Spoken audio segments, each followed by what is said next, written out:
जय Hind. The masters YouTube channel में आप लोग का हार्दिक स्वागत है। आज का जो हम लोग का हिस्ट्री का क्लास होगा वो प्रैक्टिस नंबर दूसरा होगा। प्रैक्टिस नंबर 1 हम लोग कर चुके हैं, आज प्रैक्टिस नंबर 2 है।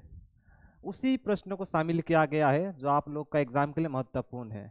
ठीक है, तो चलिए बिना देरी के आज का क्लास शुरू करते हैं।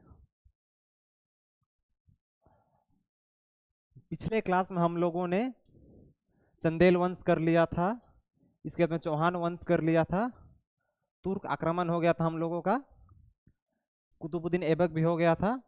आज का जो हम लोग का क्लास होगा अलाउद्दीन खिलजी।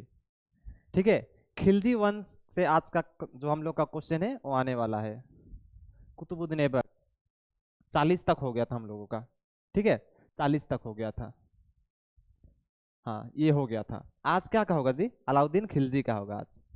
ठीक है, तो चलिए बिना देरी के आज का क्लास शुरू करते हैं। रात के 7 बजे मेरा क्लास डेली अपलोड हो जाता है। जो जो बच्चे नए हैं और जिन्हें पता नहीं है कि क्लास कब अपलोड होता है, तो रात 7 बजे अपलोड हो जाएगा। तो इसी टाइम पे आप लोग, अगर नोटिफिकेशन नहीं भी घुसता है तो आप लोग वेट कीजिएगा, मिल जाएगा आप लोग को क्लास यहीं पे। ठीक है, देखिए आज का पहला क्वेश्चन 41 नंबर। अलाउद्दीन खिलजी किस वंश का शासक था? आप हम लोग कौन वंश पढ़ रहे हैं, क्या वंश पढ़ रहे हैं? हम लोग खिलजी वंश पढ़ रहे हैं, तो पक्का खिलजी वंश ही होगा। ठीक है, कोई गुलाम वंश नहीं लगाएगा, क्योंकि गुलाम वंश का पहला राजा कौन था? कुतुबुद्दीन ऐबक था, शॉर्ट में लिख दिए। ठीक है, तुगलक वंश का कौन था जी? ये नहीं होगा लेकिन ऑप्शन, इसका कौन था? गयासुद्दीन तुगलक। इसके बाद में लोदी वंश का कौन? बहलोल लोदी। हम शॉर्ट में लिख दिए हैं। ठीक है, तो इसका ऑप्शन क्या होगा? अलाउद्दीन खिलजी किस वंश का शासक था? खिलजी वंश का शासक था। ठीक है, चलिए 42वां नंबर क्वेश्चन क्या है? खिलजी वंश की स्थापना किसने की थी? ऑप्शन नंबर ए नहीं होगा, क्योंकि जो खिलजी वंश का नींव रखा था वो अलाउद्दीन खिलजी ने नहीं रखा था, अलाउद्दीन खिलजी का ससुर। ठीक है, इसका ससुर का नाम था क्या? जलालुद्दीन खिलजी। अलाउद्दीन खिलजी जो था, जलालुद्दीन खिलजी का एक तरफ से भतीजा भी था और एक तरफ से उसका क्या, ससुर ना, दामाद ससुर का एक तरफ से रिश्ता था, लेकिन उसका भतीजा भी था। पहले तुर्क में इस टाइप का व्यवस्था चलता था ना, ससुर ही उसका दामाद बन जाता था, क्या इस प्रकार का भतीजा था दामाद बन गया उसका, तो इस प्रकार का चलता था, तो इसलिए वही होगा। ठीक है, तो खिलजी वंश का संस्थापक कौन किया था? जलालुद्दीन खिलजी ने किया था। ठीक है, चलिए फिर 40 नंबर देखते हैं।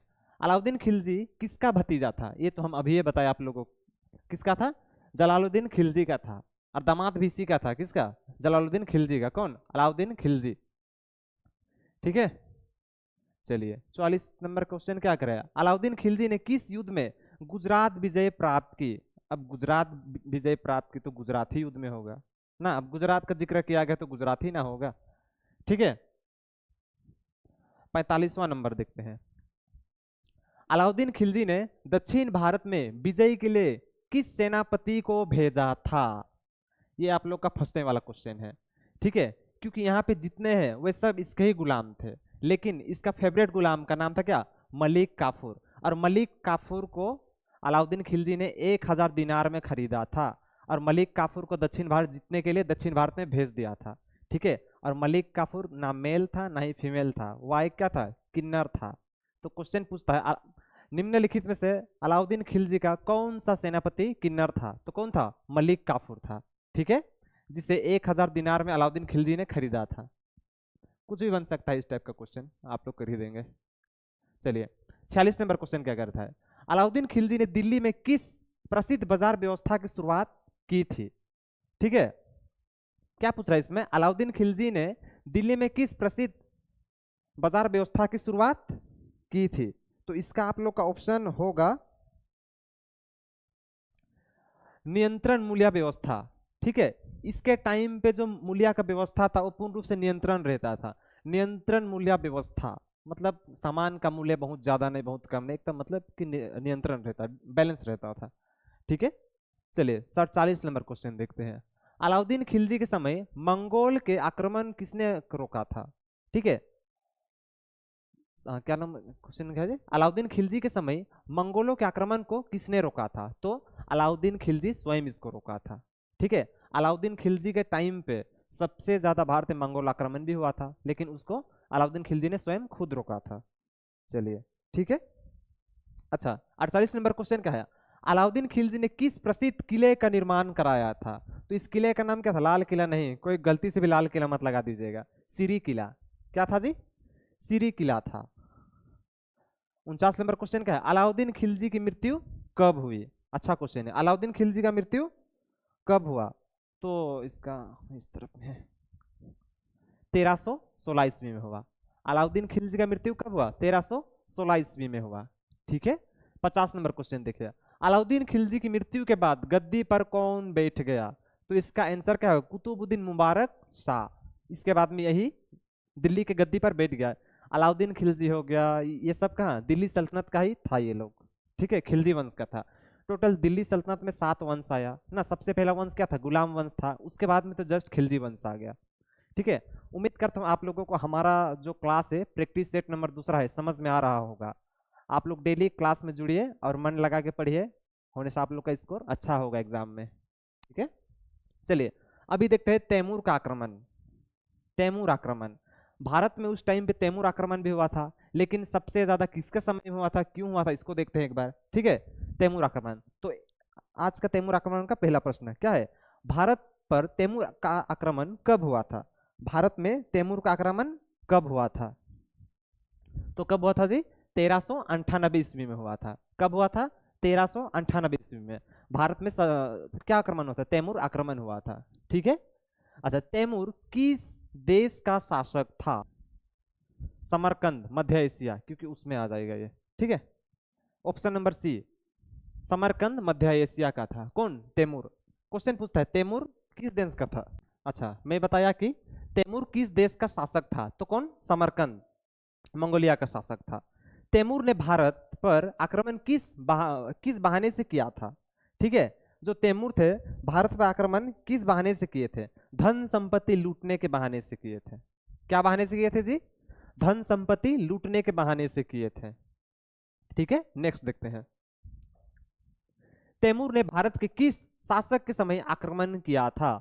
जो तैमूर थे भारत में किस शासक के टाइम आक्रमण किए थे? इसका सटीक आंसर क्या है? नसरुद्दीन मोहम्मद तुगलक। नसरुद्दीन मोहम्मद तुगलक के समय में जो तैमूर वाले थे भारत पर आक्रमण किए थे। ठीक है। 55 नंबर देखे, तैमूर ने दिल्ली पर किस किस स्थान पर युद्ध में विजय प्राप्त की? जो तैमूर थे वे जब भारत आए तो दिल्ली पे किस स्थल पर युद्ध विजय प्राप्त किया था? इसका सटीक उत्तर क्या होगा? तुगलकाबाद। ठीक है, तुगलकाबाद में अपना जीत हासिल किया था। चलिए नेक्स्ट क्वेश्चन देखते हैं। अच्छा, इसके इधर पे ही है। हाँ, तैमूर के आक्रमण से दिल्ली में कैसी स्थिति उत्पन्न हो गई? जब जो तैमूर वाले थे भारत पर आक्रमण किए उस टाइम पे दिल्ली में कैसा स्थिति पैदा हो गया? तो इसका सटीक आंसर क्या होगा? देखिए, हाँ, भारी लूटपाट और नरसंहार। जो तैमूर के जो लोग थे भारी लूटपाट किया, नरसंहार, नरसंहार का मतलब इंसानों का मारपीट इस टाइप का भारत में ज्यादातर हो गया था। ठीक है। अच्छा 57 नंबर देखिए, तैमूर के आक्रमण से किस शहर को सबसे अधिक क्षति पहुंची? तो इसका सटीक आंसर क्या था? दिल्ली, क्योंकि वे डायरेक्टली दिल्ली पर ही आए थे और दिल्ली में ज्यादातर लूटपाट का ये किया था। ठीक है। चलिए 58 नंबर क्वेश्चन देखते हैं। तैमूर ने भारत से वापस लौटकर किस दिल्ली का शासक नियुक्त किया? किसे दिल्ली का शासक नियुक्त किया? इसका सटीक आंसर क्या होगा? तुगलक वंश के ही शासक को ही इन लोगों ने दिल्ली का शासक नियुक्त कर दिया। ठीक है, तुगलक वंश के शासक को ही दिल्ली का शासक नियुक्त किया। अच्छा 59 नंबर देखे, तैमूर का वंश आगे चलकर किस नाम से प्रसिद्ध हो गया? जो तैमूर वंश था आगे चलकर क्या वंश से इसका नाम प्रसिद्ध हो गया? तो तैमूर वंश का ही तो होगा, तैमूरी वंश ना। तैमूर वाले अपना वंश का नाम तो इसी अपने ही नाम से रखेंगे, तैमूरी कर दिया इसको। चलिए 60 नंबर क्वेश्चन देखते हैं। भारत में तैमूर का वंशज कौन था जिसके बाद मुगल साम्राज्य की स्थापना की गई? ठीक है, तो इसका सटीक आंसर क्या होगा? बाबर। बात समझ में आ गया? भारत में तैमूर का वंशज कौन था जिसके बाद में मुगल साम्राज्य की स्थापना हो गई? तो कौन था? बाबर था। चलिए, तैमूर का इतना ही था। मैं 10-10 ही क्वेश्चन को सिलेक्ट किया हूं। ठीक है, तैमूर से जो इम्पोर्टेंट बन सकता है वो मेरे हिसाब से इतना ही लगा। और अगर आप लोग एग्जाम में पूछेगा तो इतना ही पूछेगा, बहुत ज्यादा घुस के डीप भी नहीं पूछेगा, क्योंकि स्कूल लेवल के एग्जाम में इससे ज्यादा इंपॉर्टेंट नहीं पूछता है। ठीक है, इतना ही पूछ सकता है। चलिए आगे देखते हैं। हाँ, अभी देखते हैं क्या, दिल्ली सल्तनत। हम लोग अब कहाँ घुस गए, दिल्ली सल्तनत में घुस गए। ठीक है, चलिए दिल्ली सल्तनत का कुछ इंपॉर्टेंट क्वेश्चन को देखते हैं। अभी दिल्ली सल्तनत के कुछ इंपॉर्टेंट क्वेश्चन को देखते हैं। चलिए, पहला क्वेश्चन क्या है, 61 नंबर, दिल्ली सल्तनत की स्थापना किसने किया था? ठीक है, दिल्ली सल्तनत की स्थापना किसने किया था? तो कुतुबुद्दीन ऐबक ने किया था। और कुतुबुद्दीन ऐबक किसका गुलाम था? मोहम्मद गौरी का गुलाम था। ठीक है, कुतुबुद्दीन ऐबक किसका गुलाम था? मोहम्मद गौरी का गुलाम था। कभी कभी क्वेश्चन पूछता है मोहम्मद गौरी का सबसे फेवरेट गुलाम कौन था? फेवरेट नहीं, सबसे प्रिय गुलाम कौन था? कुतुबुद्दीन ऐबक था। जब दिल्ली सल्तनत का स्थापना हुआ उस टाइम पे भारत का दिल्ली सल्तनत का सबसे पहला राजा कौन था? कुतुबुद्दीन ऐबक ही था। ठीक है, इसको तो हमने कल बता दिया था शायद। दूसरा क्वेश्चन देखिए, दिल्ली सल्तनत की स्थापना कब हुई? 1206 से हुई। ठीक है, ये तो हो जाएगा आप लोगों से। अच्छा देखिए, दिल्ली सल्तनत कितने वंश में विभाजित थी? ठीक है, तो इसका सटीक आंसर क्या होगा? 5 वंशों में। दिल्ली सल्तनत कितने कितने वंशों में विभाजित थी? तो 5 वंशों में विभाजित थी। ठीक है, ऑप्शन नंबर सी। दिल्ली सल्तनत का पहला शासक कौन था? इसको तो मैं अभी बता दिया, कौन था? कुतुबुद्दीन ऐबक था। ठीक है, चलिए नेक्स्ट देखते हैं। अच्छा, इस तरफ ही एक क्वेश्चन है, नहीं है। देखिए, इल्तुतमिश किस वंश से संबंधित था? तो कौन वंश से था? गुलाम वंश से था। कौन वंश से था जी?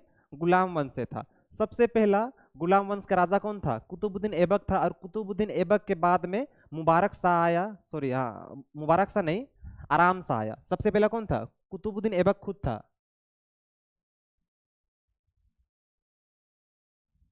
कुतुबुद्दीन ऐबक ना, इसके सेकंड में कौन आया? आराम शाह। आराम शाह। इसके नेक्स्ट में कौन आया? इल्तुतमिश आया। कौन आया जी? इल्तुतमिश। ठीक है, और इल्तुतमिश के बाद में रजिया सुल्तान आ गई। चलिए समझ में आ गया। इल्तुतमिश किस वंश से संबंधित था? तो कौन वंश से था? गुलाम वंश से था। ठीक है, चलिए 66 नंबर देखते हैं। दिल्ली सल्तनत के किस शासक ने सिक्का और गज ए इलाही माप जारी किया था? ठीक है, इसका जो आंसर होगा वह क्या होगा? इस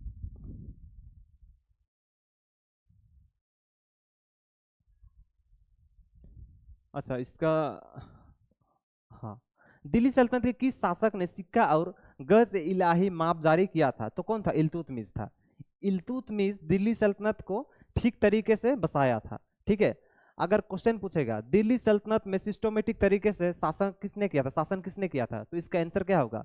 कुतुबुद्दीन ऐबक नहीं होगा, क्या होगा? इल्तुतमिश होगा। ठीक है, क्योंकि इल्तुतमिश जो था वो खिल्लत लेके राजा बना था, और कुतुबुद्दीन ऐबक था जो खिल्लत नहीं लिया था फिर भी राजा था। और घोड़े से गिर के किसकी मौत हो गई? कुतुबुद्दीन ऐबक की मौत हो गई। ठीक है, चलिए नेक्स्ट क्वेश्चन देखते हैं। हाँ, दिल्ली सल्तनत का वह कौन सा शासक सिकंदर ए शाही कहलाया था? ठीक है, इसका आंसर क्या होगा? अलाउद्दीन खिलजी। दिल्ली सल्तनत का वह कौन सा शासक सिकंदर ए शाही कहलाया था? अलाउद्दीन खिलजी। अलाउद्दीन खिलजी को इसीलिए भारत का दूसरा सिकंदर भी कहा जाता था, क्योंकि जो अलाउद्दीन खिलजी था सिकंदर के तरह ही विश्व विजेता बनने का चाह रखता था। इसलिए भारत का दूसरा सिकंदर किसे कहते हैं, मतलब विश्व का? तो अलाउद्दीन खिलजी। अब विश्व का दूसरा सिकंदर अलाउद्दीन खिलजी। बात समझ में आ गया? हाँ, चलिए आगे देखते हैं। टोकन मुद्रा का प्रयोग किस शासक ने किया था? तो कौन किया था? मोहम्मद बिन तुगलक ने किया था। टोकन मुद्रा का प्रयोग किस शासक ने किया था? मोहम्मद बिन तुगलक ने किया था। Option number C. ठीक है, मोहम्मद बिन तुगलक ने किया था। आगे देखिए। हाँ, दिल्ली सल्तनत का अंतिम वंश कौन सा था? सबसे अंतिम वंश क्या था? लोधी वंश था। लोधी हो गया यहाँ पे, लोधी वंश। क्या वंश था जी? लोधी वंश।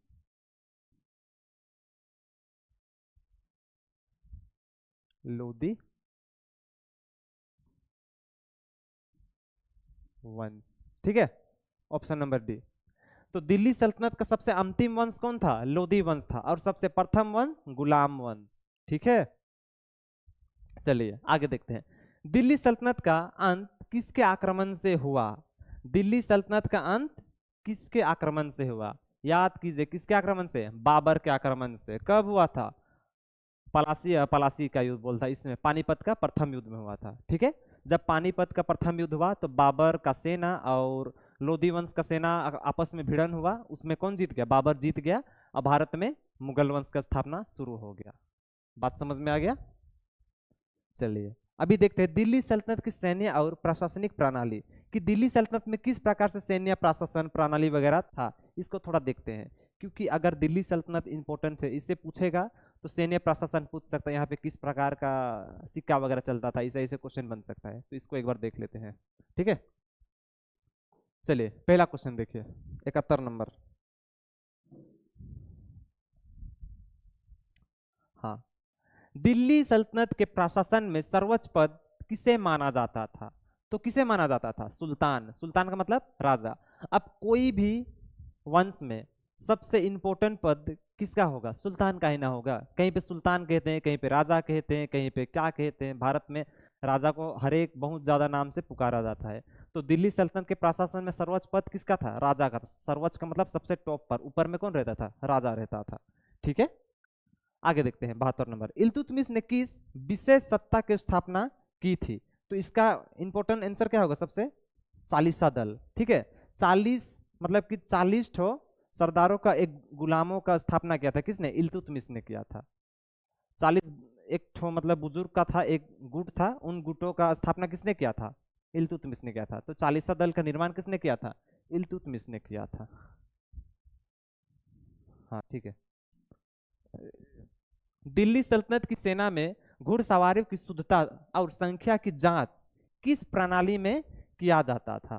ठीक है, अच्छा क्वेश्चन है। तो इसका आंसर क्या होगा? दाग प्रणाली। और इस दाग प्रणाली को कौन लाया था? इल्तुतमिश ही लाया था, सॉरी अलाउद्दीन खिलजी लाया था ना। दिल्ली सल्तनत में घोड़े दागने का व्यवस्था किसने चालू किया था? अलाउद्दीन खिलजी ने किया था। और घोड़े दागने मतलब अपना घोड़ा का पहचान करने के लिए उसको दाग देते थे, पता नहीं किस प्रकार से दागते थे होंगे ना। लेकिन घोड़े दागने की व्यवस्था भी अलाउद्दीन खिलजी के टाइम पे हुआ था, खिलजी वंश में हुआ था। ठीक है, चलिए आगे देखते थे। दाग प्रणाली कौन प्रारंभ किया था? अलाउद्दीन खिलजी। ठीक है, अलाउद्दीन खिलजी।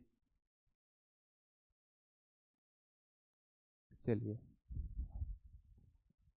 आगे देखते हैं। अलाउद्दीन खिलजी ने सेना में भ्रष्टाचार रोकने के लिए कौन सी प्रणाली शुरू की थी? ठीक है, जो अलाउद्दीन खिलजी था, सेना में बहुत ज्यादा भ्रष्टाचार हो रहा था, तो उसको रोकने के लिए इसने क्या किया था? दाग और हुलिया प्रणाली। दाग और हुलिया प्रणाली। चलिए 75 नंबर क्वेश्चन दे, 75 नंबर क्वेश्चन। दिल्ली सल्तनत के प्रशासन में इक्ता व्यवस्था किसे कहा जाता था? ठीक है, भूमि से कर वसूलने वाले अधिकारी को क्या कहते थे? इक्ता व्यवस्था वाले कहते थे। Option number B. ठीक है, इक्ता व्यवस्था इसे ही कहते थे। अच्छा, 76 नंबर क्वेश्चन देखिए। दीवानी ए विजरत किस कार्य से संबंधित था? तो इसका आंसर क्या होगा? वित्त विभाग। ठीक है, दीवानी ए विजरत, दीवानी का मतलब टैक्स, उसका जो पैसा होता है उसको ही तो क्या कहते हैं? दीवानी कहते हैं। तो ये टैक्स वाला विभाग में आता था। ठीक है, वित्तीय विभाग में आता था। चलिए नेक्स्ट देखिए। हाँ, दीवानी ए रसूल किस विभाग का प्रमुख था? दीवानी ए रसूल किस विभाग का प्रमुख था? तो ये क्या था? डाक विभाग का, डाक व शाही संदेश व्यवस्था। ठीक है, मतलब एक जगह से दूसरे जगह में अपना संदेश पहुंचाने का ही ये था। डाक विभाग का शाही, दीवानी ए रसूल। 78 नंबर देखिए। सदर उच्च सदर किस विभाग से जुड़ा हुआ था? सदर उच्च सदर न्याय व धार्मिक मामलों से जुड़ा हुआ था। सदर उच्च सदर न्याय व धार्मिक मामलों से जुड़ा हुआ था। ठीक है, 69 नंबर देखिए। दिल्ली सल्तनत में मुंशीब किसे कहा जाता था? ठीक है, दिल्ली सल्तनत में मुंशीब किसे कहा जाता था? तो इसका आंसर क्या होगा? बाजार नियंत्रण अधिकारी को। ठीक है, आज का लास्ट क्वेश्चन, अंतिम क्वेश्चन। ठीक है, दिल्ली सल्तनत में गांव की व्यवस्था कौन संभालता था? ठीक है, जो दिल्ली सल्तनत है उसमें गांव का व्यवस्था कौन संभालता था? मुकदम और पंचायत। ठीक है, पंचायत ही कहेगा, ऑप्शन में पंचायत ही देगा ज्यादातर। ठीक है, आज का लास्ट क्वेश्चन यही था। तो उम्मीद करता हूँ आप लोग को मेरा पढ़ाया गया सेकंड प्रैक्टिस सेट समझ में आया होगा। डेली आप लोग रात के 7 बजे हमसे जुड़िएगा और अपना एग्जाम में अच्छा स्कोर कीजिए। और अगर किसी को हिस्ट्री 4th सेमेस्टर के लिए कोर्स चाहिए तो हमारे the masters application, the masters application को डाउनलोड करें और उसमें हिस्ट्री का जो बैच है उसमें जाके जुड़े हमसे, क्योंकि उसमें 3rd सेमेस्टर का तो हम लोग पढ़ा ही रहे हैं, 4th सेमेस्टर का भी उसी में पढ़ाएंगे। और 3rd सेमेस्टर में जो चार्ज है वही चार्ज 4th सेमेस्टर के लिए भी लगेगा, अलग से कोई देना नहीं पड़ेगा। ठीक है, उसमें बेहतरीन तरीके से हिस्ट्री को हम ही पढ़ाते हैं। अगर इसको आप लोग जुड़ते हैं कोर्स में तो आप लोग का अच्छा स्कोर होगा। और ऐप कहाँ से डाउनलोड करें? प्ले स्टोर में जाए, द मास्टर जी वहाँ पे लिखे, सर्च करें और हमारा ऐप को जरूर डाउनलोड करें। और ऐप से डाउनलोड करने से अगर कोई दिक्कत होता है तो वहाँ पे हेल्पलाइन नंबर दिया रहेगा, उसमें आप लोग कॉन्टेक्ट करके जुड़ सकते हैं। ठीक है, तो कल हम लोग प्रैक्टिस सेट नंबर 3 देखेंगे। चलिए, आज के लिए इतना ही, मिलते हैं नेक्स्ट क्लास में, तब तक के लिए इतना ही। जय हिंद, जय भारत।